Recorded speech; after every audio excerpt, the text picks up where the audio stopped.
Welcome to the Overlandsea podcast. Today we are talking about the home fixture against Man City this weekend. Andrew, there's not much really we can say about City. It's Man City. They are the current treble holders. They had a sensational season last season. They are top of the league again after their win on the weekend and us beating Spurs on Monday. I'm never going to get tired of saying that. They have, however, lost 2 games in the league, both back-to-back, both away. First one was against Wolves, 2-1, and then the second one was in the dying minutes away at Arsenal, 1-0. Just quickly, do you think City have been at their best this season? I don't think they've been that bad. I think they lost basically all 3 games that Rodri was suspended for. And other than that, they've been their normal self, beating everyone. They beat Bournemouth, 6-1 Yeah, but it's the Bournemouth. last game. So I think they just were unlucky at a period when they had Rodri injured, that they played Arsenal and they got a bad result against Wolves. Obviously lost to Newcastle in the Cup, which Rodri might not have even played for. So I don't. City are one of those teams where even if they're not playing well, they're still capable of beating anyone. Yeah, the quality in depth and just the general quality of that team, they're gonna get you results. They know how to win, basically. Yes, better than pretty much everyone else. They've beaten Newcastle. They haven't had some of the worst games they could have. They haven't played Liverpool yet. They beat United. Probably not a bad time to play United though. So I think But again, they seem to be grinding out results when they really need to at the I moment. just I scored got, in the last 10 minutes every fucking week. I got really excited because I was like, do you know what? If we do beat Spurs and was it Fulham and United were drawing 0-0 at that point, I was like, I think we can actually go above them. I But think they've got a shambolic goal difference, so maybe. yeah, I think they've got like -4 goal difference or something stupid. Um, but yeah, back to City. I think, to be honest, I'm worried about if we even have to play their second team. I'm still worried. So they might be missing Haaland, which in theory helps us, but got Alvarez. they've got just unbelievable player. I don't know where they find these blokes. Oh, I'm There's a not being. severe shortage of like He good complete. He strikers. completed football last season. Yeah, Like in a got football everything. year or whatever it was, he won every fucking trophy he could possibly win, I think, bar the League Cup, which, as you've said, no one cares about. But No, I when you mean, win a World Cup, you probably don't really care about the old Carabao. he won a World Cup and a treble. Yeah. That's insane. And it's the treble as well. It was FA Cup, Premier League, Champions League. Like that is the treble. And then the None of year this before that, Mourinho nonsense of Charity Shield, Carabao Cup, and Europa League or whatever it was. yeah, and the year before that, Argentina won the Copa America. Yeah, So he had a phenomenal season. And I'm not being funny. I can't actually think of another team that he wouldn't walk into. I struggle. I think the only reason that you wouldn't start him for certain teams is style of play Yeah, because he's short and it wouldn't necessarily suit everyone. But I think he's justified why Man City were okay with letting Jesus go to Arsenal because Jesus is an incredible player, but they were fine letting him go because they had Alvarez waiting in the wings. injury prone though. Even still, Alvarez has shown that it definitely wasn't a mistake. So I think, to be honest, with the suspension that Rodri had and the results they had after that, I think that's the only position that they struggle in a little bit. And if Calvin Phillips gets back to form, they've got a pretty reasonable back up there as well. If he plays anywhere near the level he was at Leeds, I think he's being sold. I don't think he really fits into their style of play, and he wants more minutes so he can go away with England because he's one of Southgate's favourites. But even Southgate's come out and said you need to play more. So yeah, it's difficult for Southgate to justify keep playing him if he's not playing week in, week out. At the minute, he's kind of got away with it that the bloke's been injured so much that he hasn't really had a chance. He hasn't really been fit to play for City. But yeah, I think he would want to leave, and I don't see why they'd keep him. And they'll find someone else. Just utterly ridiculous. I'm sure they will. I don't think they really need anybody else. I think they need to rush for that decision, if I'm brutally honest. And it's not as if players don't want to play for that team, and that they will play for Pep. But so they've also looked good when John Stones just played CDM. I actually thought he did Last really well season. there. I thought he did really, So really well. yeah, He is magic. He is magic. He's one of the I best. am worried for this game. Oh yeah. Well, before we get too worried, starting 11s. Yeah, Do you want to go first, or shall I go first? you can go first. All right. I've gone for a more traditional Boring. starting 11 this week. Right, very boring of you. But Hopefully, there's no holes for you to poke and prod at. we'll see. I'm still not convinced, but so I've gone for Sanchez in goal. Solid start. I mean, only real option. Yep. Speaks for itself. I've gone for James, Silva, Colwell, and Cucurella. Yeah. And then Caicedo, Enzo, Gallagher, Yeah. and Palmer, Jackson, Sterling.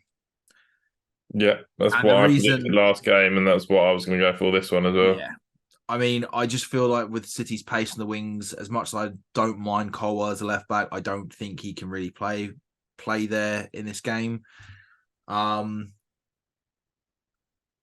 want to play Mudryk, but Mudryk did nothing when he came on, and Jackson just got a fucking hat trick. So I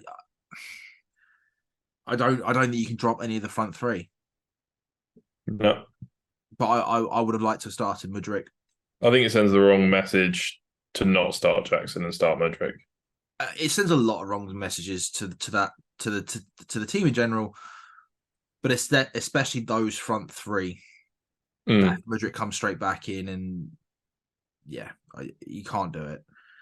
The midfield picks itself at the end of the day. Yeah. So you're picking the exact same 11 then, are you?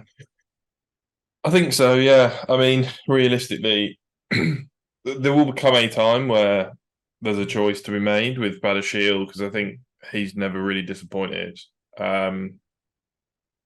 He's just not match fit yet, which is why I've not really considered him over Colwell at the minute or over Thiago Silva. Well, this is the thing, because I did ask you just before we started this podcast up off air. Can Badiashile or Colwell play at the right centre back rather than because it's one thing, we've got two very good out and out left footed centre backs, which not a lot of teams can actually say, and they're quite hard to find. It'd be amazing if one of them could play right centre back. Well, you see a lot of right centre backs playing left centre back for that exact reason. The left footers are rarer. So it's probably one of those where neither of them have ever had to play there, because it's rare that you end up with two good left-footed centre backs. I think City have a similar thing with, I think Laporte was left-footed. I thought Diaz was, but I'm not sure. Ake definitely was. And I think Gvardiol is left-footed as well. So they've got an abundance of left-footed centre-backs, and I think it's a nice problem to have. And I just don't think the positions are that different. Well, I suppose you have to think about, like, okay, so if the ball's on that side, you need to be one at the front post, not the back post. You kind of need to switch your thinking round. It might take a few games, but I think in theory it should be fine. I always hear defenders talk about their body position, because if you're right-footed and you're playing on the right side, your body needs to be in one position, and you're going to be leading with a foot. I think it's going to be let's say your right foot. I don't know. And then obviously if you're left-footed, you're supposed to be doing the opposite, because you'll be making certain tackles where you probably want to use your dominant foot, which is the right foot, but actually you're not supposed to be using that foot because of the likelihood of effectively creating a foul. I think it's more body position in what way you want them to go, right? So you kind of always angle yourself so they're going away from goal rather than going to the middle of the goal. And I think that potentially changes on different players with what foot they're stronger with, But I think worst case scenario is you're just flipping everything over, if that makes sense. It's a mirror image, isn't it? Yeah. That's Which how I've obviously always is easier imagined said it. than done. It's a mirror. That's literally all you're doing. Yeah. It's not one that I'd risk against City. No. I'm not saying but we should risk that against City. It's just a conversation, because I think long term that's something you can also just work on in training. I don't think that's something you necessarily have to play in matches to figure out. And I don't know if they do that in training with them playing together and one of them's on the other side. We haven't really seen them play together though. That's the interesting thing. And the funny thing is, for me, is actually that's the partnership I really want to see. So I'm looking forward to potentially but getting to see that at some point, because I feel like at the two, Badashil will be the one that plays on the right. That would be my gut feeling. I don't know, if I'm honest. For some reason I just think that Colwell is going to be more adaptable because he can play left back as well. And I don't think. But that's why he can play multiple positions, so he, in theory, can play slightly differently, and therefore, in my head, he's more adaptable. But I don't know how true that is. No, I get your thinking with that. I'm not disagreeing with it. I'm just looking at it from a different point of view in terms of, because he played left back. That to me just, you want to stick him on the left. Yeah, fine. Do you want to keep him on the left? He's just so left orientated. Yeah. I'm not saying I'm right or you're wrong, but I was like, it's just two different ways of looking at it, to be fair. So what would you like to see from this game, sort of like improvement wise? I mean, we had a lot to say after the Spurs game, despite the fact we won 4-1. But what would you like to see from the team this week? I think we're going to have to be clinical if we get anything out of this game. I can't see us keeping clean sheet against City, so we're going to need to get at least one. So we need to be clinical, and significantly more clinical than we were against Tottenham, which is odd to say when we won 4-1, but we just had so many chances that some of them had to go in eventually. But also, I think they also had to go in eventually because they were down to 9 men, and that team was they ran their socks off. To be fair to them, I will give Spurs a bit of praise on that one. Granted, they could have made their lives a lot easier for themselves, but when you're playing that way, at some point, you're going to get tired, and you're going to sort of switch off a little bit, or you're going to be a little bit behind the pace. And with two very long halves as well, with extra minutes, it was bound to happen, and it should have happened. Yeah. Going back to the City game, I think what also worries me about this game is they just kind of match us off quite well. I think if you have a chance of getting at City, it's a right winger that likes to cut in and has got a bit of pace, because they seem to play Aki there, or they play basically a left back there, a centre mid there. I forget Sergio Gomez or something. And that's, I think, where you can get at them. But I think with Cole Palmer, he's not someone that beats people particularly. We haven't really got someone that's going to cut in that side effectively. Noni's not firing on all cylinders, who would be sort of the natural fit for that role. And then on the other side, where you've got the pace and the direct running, they've got Kyle Walker. So I think I'm struggling to see where a lot of our threat comes from in this game. I disagree. I do think Cole Palmer is a player beater. Like I mean, again, I know it was against Blackburn, but he was beating players then. He got fouled. He literally got like held back so many times. Um, But it's a different level and it's a different speed, right? Like yeah. But I don't he's see not that going to Spurs game. be I don't think he did it exceptionally against Spurs more game. quick than Aki. No, but do you know what? I think he's that type of player where he's so good with his feet that I actually don't think that he needs to be like insanely quick or anything. I think he's just so good with his feet. He can play through teams and he can draw a foul. I agree. I think Sterling is more of a player beater and is Jackson, but I think they're all different style players. Fingers crossed he makes something work because I can't see Sterling beating Walker too often. As well as he's doing this season, Walker is an unbelievable defender and he's unbelievably quick, and very few players beat him. I think He's Vinicius he's one Junior of the didn't get he is one of past the him best. He really is one last of the best. season. I think at some point Mudryk will come on in the City game for that fresh burst of pace. And I just think it's a question of who comes off. And I wouldn't be surprised if it's actually a midfielder that comes off. Yeah, and he does a And they similar move and they thing. move Palmer into the middle again like they did against Spurs. That Yeah, that's that's so many good that's tests my for gut him. feeling with it. I honestly think that will happen.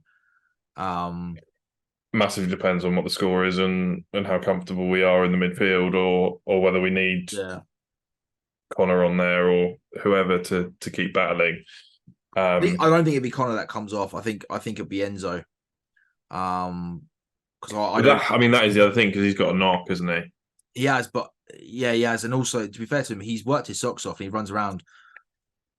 I don't think he can quite do 90 minutes at that level, and that's no shame to him. It's just I just don't think he's ever really had to play that way before. Whereas Connor, he just he just runs and runs and runs, and they won't take Caicedo off, just for that little bit of protection in front of the four. I think the one thing that I really, really want to see, and you touched upon it, and I'm glad you touched upon it because I was going to say it anyway. And I think you used the word selfishness. I really want to see the front three or whoever is in the box actually making those smarter choices and not trying to be the goal scorer every bloody time. Like if you've got the opportunity to square the ball to someone who is actually open, just square the fucking ball. Because this is a team and this is a game where you cannot waste an opportunity. Like I know people want to score. Sterling loves to get a goal. Jackson's just had 3. Mudryk looked really disappointed actually when Jackson got his hat trick because he could have squared it to him, but he did run side at one point. But I do think there needs to be a bit more. I mean, we talk about gelling and cohesiveness, but I do think that the team needs to just stop being selfish. Selflessness. Yeah. It is. There are I times where think they work really nicely, but it's always, oh, I want to be on the score. It's like, no, do you know what? Just play for each other, set your mate up, get the goal. And you know what? If you do it for him, chances are he'll start going, well, do you know what? I was in that position before. And I go, because he let's shift face it, it. we don't have that out and out goal scorer in the front three where you're going to go, yeah, do you know what? I don't mind him taking a shot and it getting blocked off because do you know what? 8, 9 times out of 10 he fucking scores. They all need to work together and share the workload of assists and goals. Yeah, I think so. That playing devil's advocate, because I do agree with you, and there's certain situations where it makes a hell of a lot of sense to ship it. I think it was Jimmy Floyd Hasselbank, but it might have been might have been Alan Shearer or Gary Lineker on Match of the Day, where they absolutely made the case of you shouldn't square it, you should slot it yourself because you're adding an extra element of something that could go wrong. I agree. My argument is We're I not slotting it. no, we're not that clinical, mate. Yeah, Sterling's not that clinical. But don't be wrong, I think he's had a good season for us. And I don't want to like slate him because let's face it, I've slated him for a very long time, and I still think it's justified. Jackson, I mean, he's new to the league. He is young. He needs his confidence. Blah blah blah blah. That will come in time. But because this is a relatively young squad and new squad, I think they need to pass it. Don't get me wrong, this doesn't mean every time you pass it. Sometimes we've seen players pass it and you've gone, why the fuck have you passed it? You should have shot. Mm. You know, don't get me wrong. It's not like every time, but when you've got someone who is completely unmarked, and the only way the ball's not going to get to him is because you've done a really bad pass with not enough weight on it or whatever, or too close to the defender. But I just there were so many times we could have scored with a simple square ball. Our player was open and they just, I need a goal. I want a goal. You know, it's like, yeah, but the team winning. And the reason I say that as well is because I don't know how much you saw of like the preamble and like the more importantly like the end of the match. They had Sturridge on Monday Night Football with Jamie Carragher in the studio, and they were talking about strikers and partnerships and stuff. And I was actually very surprised about what he was speaking about and how he spoke about striking partnerships and the different styles of playing. And they went through different teams, and there was something he said about chemistry and things like that, and players playing for each other. And I just felt like that's what we are really missing, especially in the front three. I think two of them are very, very, I want to be scoring goals. And I think there's other players that are more than happy to do assists.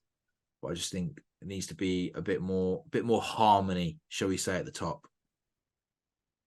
And I think that comes with confidence Experience. and it comes with knowledge of each other and where each other are going. I think there is an element of a lack of confidence where players aren't as free scoring as they expect themselves to be, and they probably feel a fair amount of pressure week after week to get the goals. I think all we can do is just this season for me is it's a building season of by the end of the season we need to see what we can do and get into a position where hopefully we're challenging for at least European places, but we're going into next season with some hope for once, because for the last 3 seasons, I've just wanted the season to end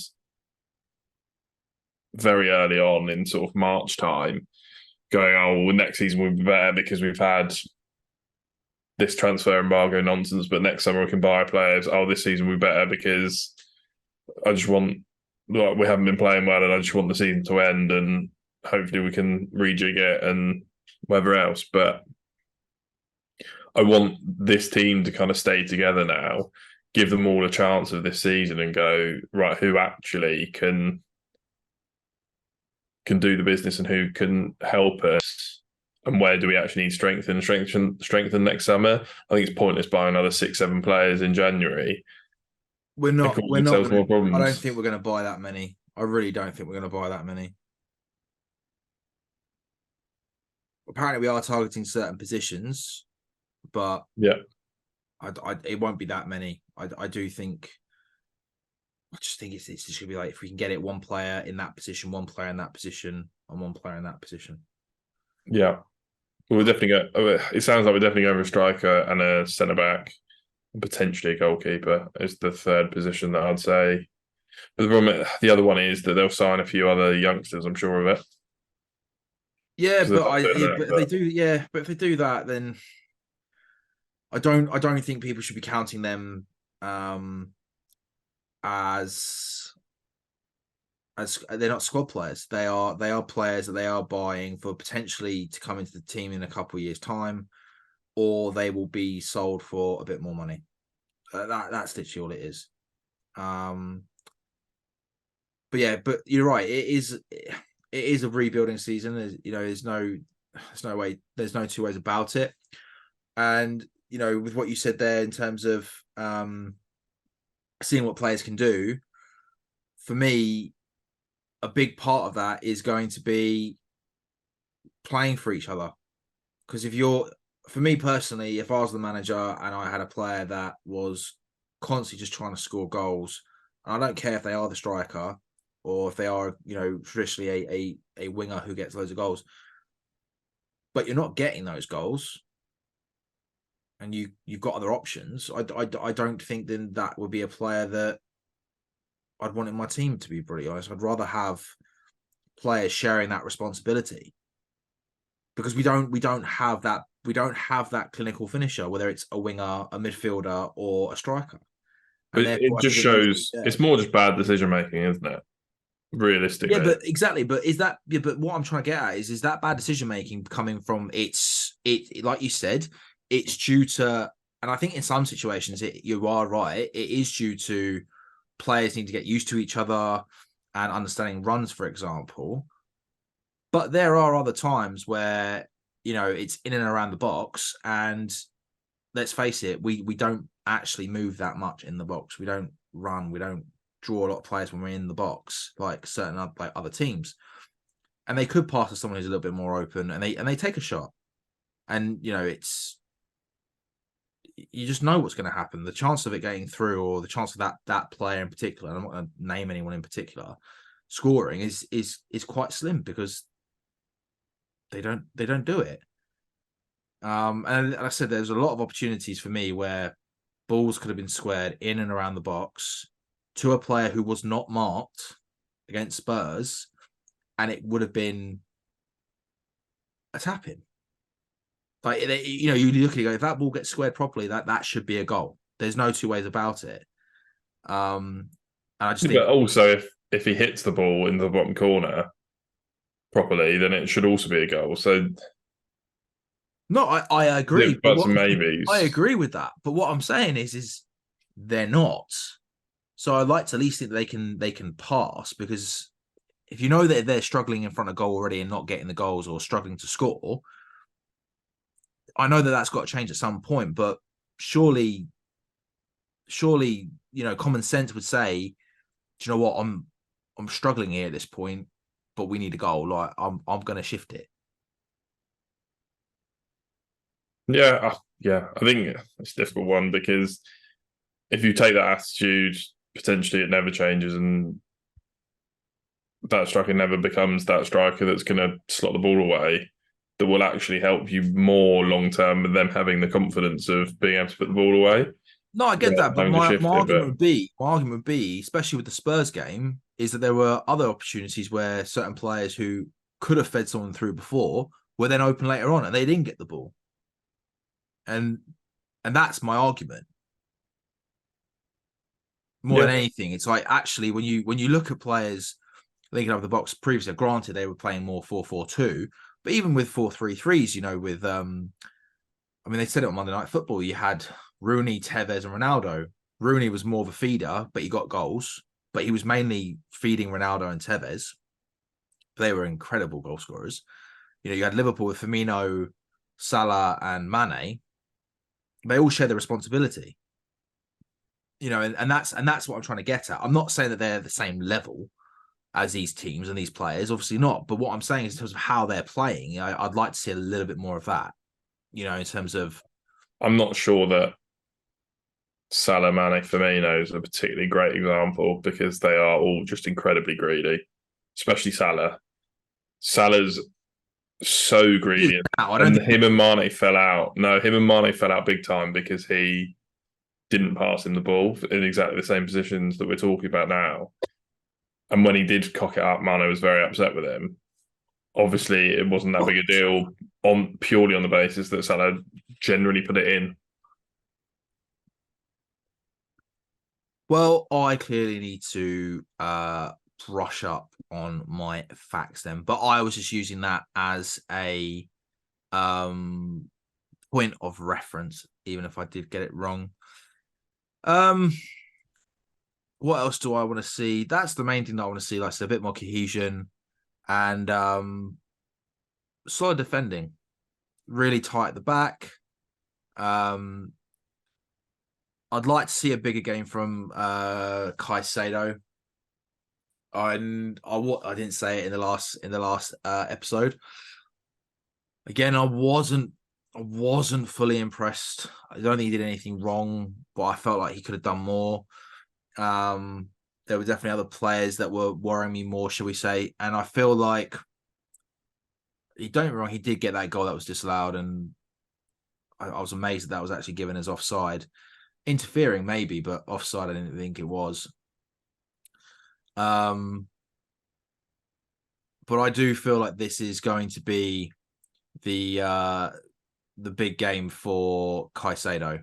I really want to see a big performance from Caicedo in this one, and like I said, just I think it's going to be a big performance from the whole midfield. But I think Caicedo needs to go up a gear in this game for me. So I mean, there was reports this week about Casado, about the staff being worried about him slightly in the basis that he's not going to be able to play in the same or performs the same level he was at Brighton because we don't play the same brand of football, and that brand of football just suited him down to the ground. But I think you're in danger of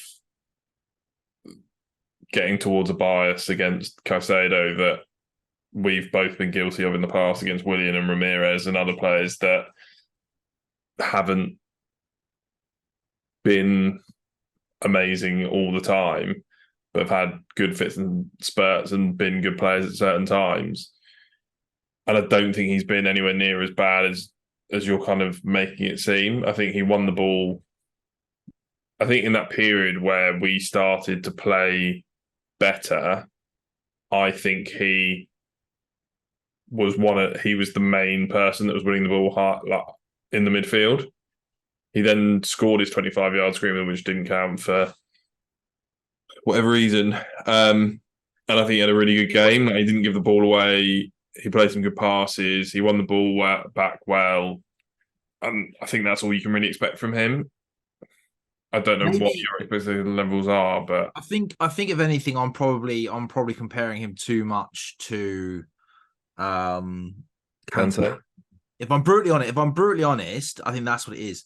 And I still stand by saying I think we could have got a better player for cheaper that would offer more in that position. Who?